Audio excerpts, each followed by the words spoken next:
प्रियतम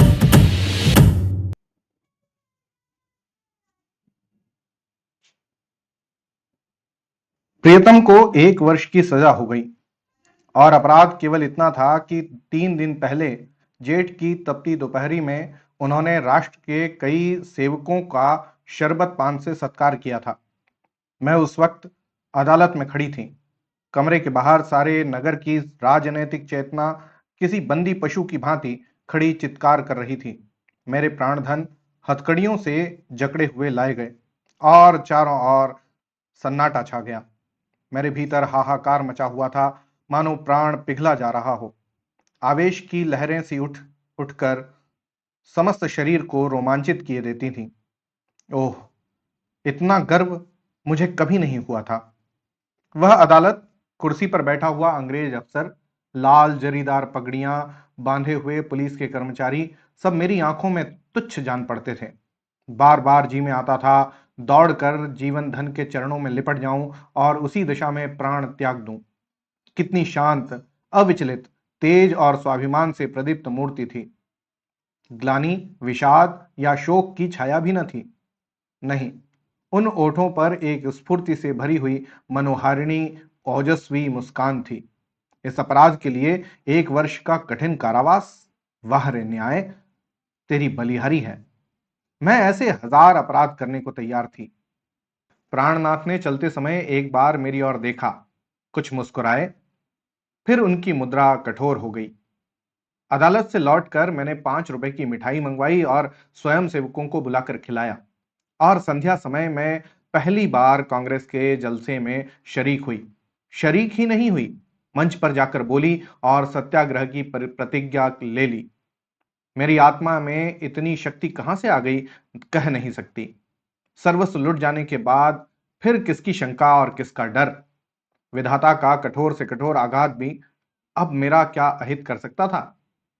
दूसरे दिन मैंने 2 तार दिए, एक पिताजी को, दूसरा ससुर जी को। ससुर जी पेंशन पाते थे, पिताजी जंगल के महकमे में अच्छे पद पर थे, पर सारा दिन गुजर गया, तार का जवाब नदारद। दूसरे दिन भी कोई जवाब ना आया। तीसरे दिन दोनों महाशयों के पत्र आए, दोनों जामे से बाहर थे। ससुर जी ने लिखा, आशा थी तुम लोग बुढ़ापे में मेरा पालन करोगे, तुमने उस आशा पर पानी फेर दिया। अब क्या चाहती हो, मैं भिक्षा मांगूं? मैं सरकार से पेंशन पाता हूं, तुम्हें आश्रय देकर मैं अपनी पेंशन से हाथ नहीं धो सकता। पिताजी के शब्द इतने कठोर न थे, पर भाव लगभग ऐसा ही था। इसी साल उन्हें ग्रेड मिलने वाला था। वह मुझे बुलावेंगे तो संभव है ग्रेड से वंचित होना पड़े। हाँ, वह मेरी सहायता मौखिक रूप से करने को तैयार थे। मैंने दोनों पत्र फाड़कर फेंक दिए और उन्हें कोई पत्र न लिखा। हा स्वार्थ, तेरी माया कितनी प्रबल है। अपना ही पिता, केवल स्वार्थ में बाधा पड़ने के भय से लड़की की तरफ से इतना निर्दय हो गया। अपना ससुर अपनी बहू की ओर से इतना उदासीन हो जाए, मगर अभी मेरी उम्र ही क्या है, अभी तो सारी दुनिया देखने को पड़ी है। अब तक मैं अपने विषय में निश्चिंत थी, लेकिन अब यह नई चिंता सवार हुई। इस निर्जन घर में निराधार निराश्रय कैसे रहूंगी? मगर जाऊंगी कहां? अगर कोई मर्द होती तो कांग्रेस के आश्रम में चली जाती या कोई मजूरी कर लेती। मेरे पैरों में नारित्व की बेड़ियां पड़ी हुई थीं। अपनी रक्षा की इतनी चिंता न थी जितनी अपने नारित्व की रक्षा की। अपनी जान की फिक्र न थी, पर नारित्व की और किसी की आंख भी न उठने चाहिए। किसी की आहट पाकर मैंने नीचे देखा, 2 आदमी खड़े थे। जी में आया पूछूं तुम कौन हो, यहां क्यों खड़े हो? मगर फिर ख्याल आया, मुझे यह पूछने का क्या हक। आम रास्ता है, जिसका जी चाहे खड़ा हो। पर मुझे खटका हो गया। उस शंका को किसी तरह दिल से न निकाल सकती थी। वह एक चिंगारी की भांति हृदय के अंदर समा गई थी। गर्मी से देह फूंकी जाती थी, पर मैंने कमरे का द्वार भीतर से बंद कर लिया। घर में एक बड़ा सा चाकू था, उसे निकालकर सिरहाने रख लिया। वह शंका सामने बैठी घूरती हुई मालूम होती थी। किसी ने पुकारा, मेरे रोए खड़े हो गए। मैंने द्वार से कान लगाया, कोई मेरी कुंडी खटखटा रहा है। कलेजा धक धक करने लगा। वही दोनों बदमाश होंगे। क्यों कुंडी खटखटा रहे हैं? मुझसे क्या काम है? मुझे झुंझलाहट आ गई। मैंने द्वार खोला और छज्जे पर खड़ी होकर जोर से बोली, कौन कुंडी खड़खड़ा रहा है? आवाज सुनकर मेरी शंका शांत हो गई। कितना ढांढस हो गया। यह बाबू ज्ञानचंद थे। मेरे पति के मित्रों में इनसे ज्यादा सज्जन दूसरा नहीं है। मैंने नीचे जाकर द्वार खोल दिया। देखा तो एक स्त्री भी थी। वह मिसेज ज्ञानचंद थी। वह मुझसे बड़ी थी। पहले पहल मेरे घर आई थी। मैंने उनके चरण स्पर्श किए। हमारे यहाँ मित्रता मर्दों की ही तक रहती है, औरतों तक जाने नहीं पाती। दोनों जने ऊपर आए। ज्ञान बाबू एक स्कूल में मास्टर हैं, बड़े ही उदार, विद्वान, निष्कपट। पर आज मुझे मालूम हुआ कि उनकी पथ प्रदर्शिका उनकी स्त्री है। वह दोहरे बदन की प्रतिभाशाली महिला थी। चेहरे पर ऐसा रोब था मानो कोई रानी हो, सिर से पांव तक गहनों से लदी हुई। मुख सुंदर न होने पर भी आकर्षक था। शायद मैं उन्हें कहीं और देखती तो मुंह फेर लेती। गर्व की सजीव प्रतिमा थी। वह बाहर जितना कठोर, भीतर उतनी ही दयालु। घर कोई पत्र लिखा? यह प्रश्न उन्होंने कुछ हिचकते हुए कहा। मैंने कहा, हां लिखा था। कोई लेने आ रहा है? जी नहीं, न पिताजी अपने पास रखना चाहते हैं, न ससुर जी। तो फिर क्या? अभी तो यहीं पड़ी हूं। तो मेरे घर क्यों नहीं चलती? अकेले तो इस घर में मैं न रहने दूंगी। खुफिया के दो आदमी इस वक्त भी डटे हुए हैं। मैं पहले ही समझ गई थी, दोनों खुफिया के आदमी होंगे। ज्ञान बाबू ने पत्नी की ओर देखकर मानो उसकी आज्ञा से कहा, तो मैं जाकर तांगा ले आऊं? देवी जी ने इस तरह देखा मानो कह रही हो, क्या अभी तुम यहीं खड़े हो? मास्टर साहब चुपके से द्वार की ओर चले। ठहरो, देवी जी बोली, कै तांगे लाओगे? कै? मास्टर जी घबरा गए। हाँ, कै। एक तांगे पर 3 सवारियां ही बैठेंगी। संदूक, बिछावन, बर्तन भांडे क्या मेरे सिर पर जाएंगे? तो 2 लेता आऊंगा। मास्टर साहब डरते डरते बोले, एक तांगे में कितना सामान भर दोगे? तो फिर 3 लेता आऊं। अरे तो जाओगे भी? जरा सी बात के लिए घंटा भर लगा दिया। मैं कुछ कहने न पाई थी कि ज्ञान बाबू चल दिए। मैंने सकुचाते हुए कहा, बहन, तुम्हें मेरे जाने से कष्ट होगा। और देवी जी ने तीक्ष्ण स्वर में कहा, हां, होगा तो अवश्य। तुम दोनों जून में 2-3 पाव भर आटा खा जाओगी। कमरे के एक कोने में अड्डा जमा लोगी। सिर में आने का तेल डालोगी। यह क्या थोड़ा कष्ट है? मैंने झेपते हुए कहा, आप तो बना रही हैं। देवी जी ने सहृदय भाव से मेरा कंधा पकड़कर कहा, जब तुम्हारे बाबूजी लौट आवे तो मुझे भी अपने घर मेहमान रख लेना। मेरा घाटा पूरा हो जाएगा। अब तो राजी हुई? चलो असबाब बांधो, खाट वाट कल मंगवा लेंगे। मैंने ऐसी सहृदय, उदार, मीठी बातें करने वाली स्त्री नहीं देखी। मैं उनकी छोटी बहन होती तो भी शायद इससे अच्छी तरह न रखती।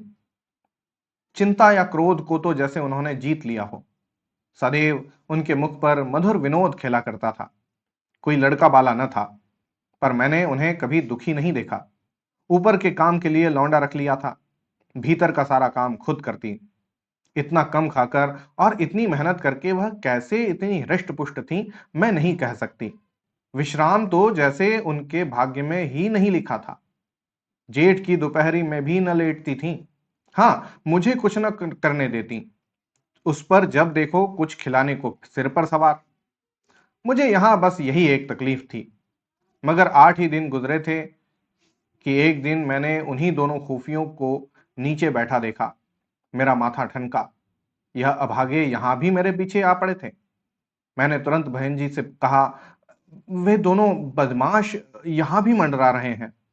उन्होंने हिकारत से कहा, कुत्ते हैं, फिरने दो। मैं चिंतित होकर कही, कोई स्वांग न खड़ा करें। उसी बेपरवाही से बोली, भूखने के सिवा और क्या कर सकते हैं? मैंने कहा, काट भी तो सकते हैं। हंसकर बोली, जिसके डर से कोई भाग तो नहीं जाता ना। मगर मेरी दाल में मक्खी पड़ गई। बार बार छज्जे पर जाकर उन्हें टहलते देख आती। यह सब मेरे पीछे पड़े हुए हैं। आखिर मैं नौकरशाही का क्या बिगाड़ सकती हूं? मेरी सामर्थ्य ही क्या है? क्या यह सब इस तरह से मुझे यहां से भगाने पर तुले हैं? इससे उन्हें क्या मिलेगा? यही तो कि मैं मारी मारी फिरूं। कितनी नीची तबीयत है। एक हफ्ता गुजर गया, खुफिया ने पिंड न छोड़ा। मेरे प्राण सूखते जाते थे। ऐसी दिशा में यहां रहना मुझे अनुचित मालूम होता था, पर देवी जी से कुछ कह न सकती थी। मैं बार बार उनके बारे में सोचती, छज्जे से जाकर देखती तो वो बाहर नजर आते थे। हाथ धोकर वे मेरे पीछे पड़ गए थे। मन ही मन सोचती कि इनका क्या बिगाड़ सकती हूं। आखिर मैं हूं ही क्या? क्या ये नहीं चाहते कि मैं यहां रहूं? पर ऐसा कर उन्हें क्या हासिल होगा? ये सब सोचते हुए एक और सप्ताह बीत गया। उन दोनों दूतों ने अपना डेरा वहीं जमा लिया था। ऐसे में मैं और ज्यादा बेचैन थी।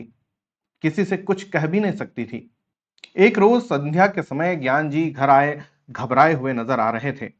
मैं बरामदे में सब्जी काट रही थी। ज्ञान जी सबसे पहले कमरे में गए और अपनी पत्नी को बुलाया। उनकी पत्नी ने कहा, अरे अचानक से क्या हो गया?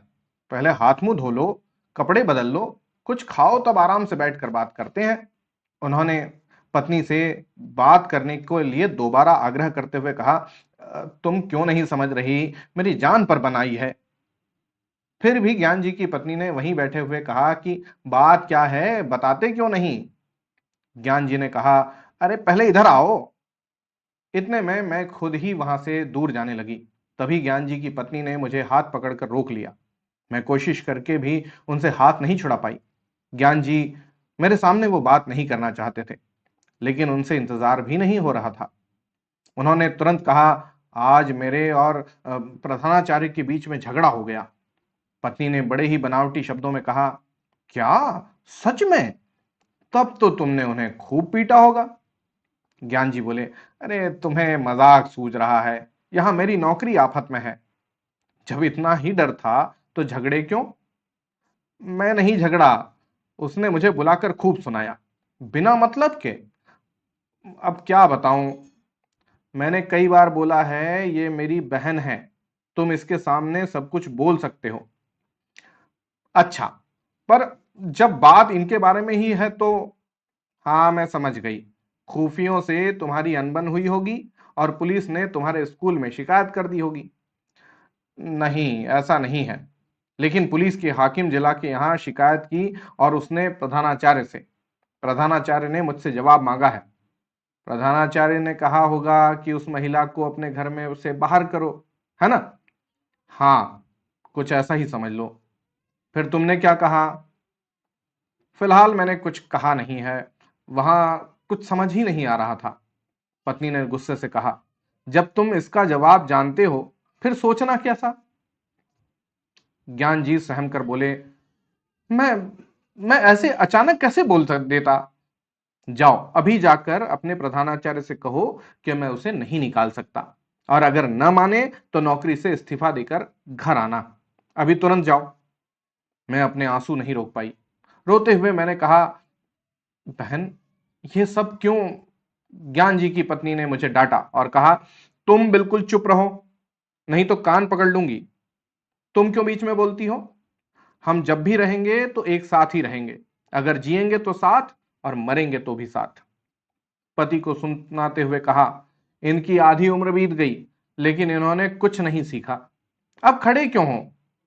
तुम्हें बोलने में डर लग रहा हो तो मैं जाकर कह दूं?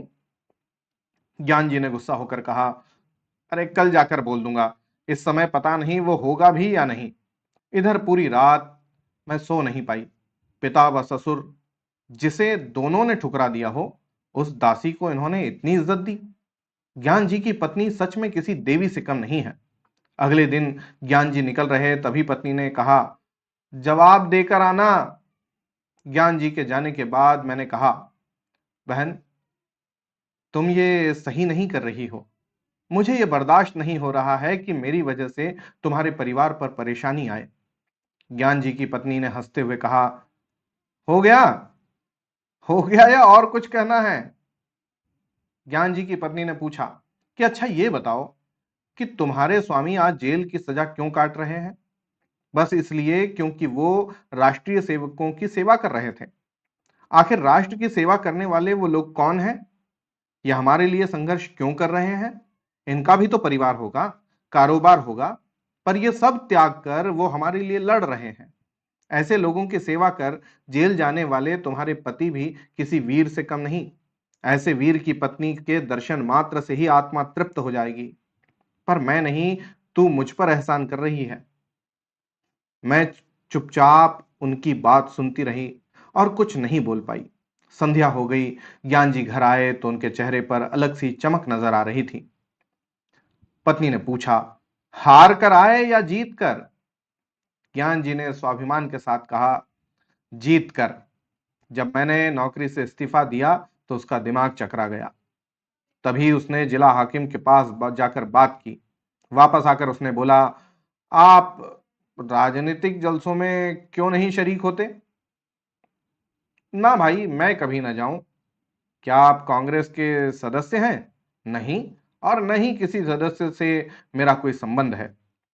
क्या कांग्रेस के फंड में आप दान करते हैं? ना भाई, फूटी कोड़ी भी नहीं। तो फिर मैंने आपका इस्तीफा अस्वीकार कर दिया। पत्नी ने यह सुनते ही ज्ञान जी को गले लगा लिया। कहानी से सीख यह है कि स्वाभिमान व त्याग की भावना से किया गया हर काम किसी के दिल में आपके लिए आत्मसम्मान को बढ़ा सकता है।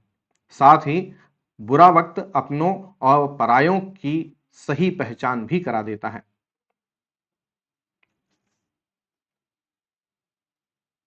तो ये थी आज की कहानी, अनुभव। आपको कैसी लगी और आपका अनुभव कैसा रहा, जरूर लिखकर बताइएगा।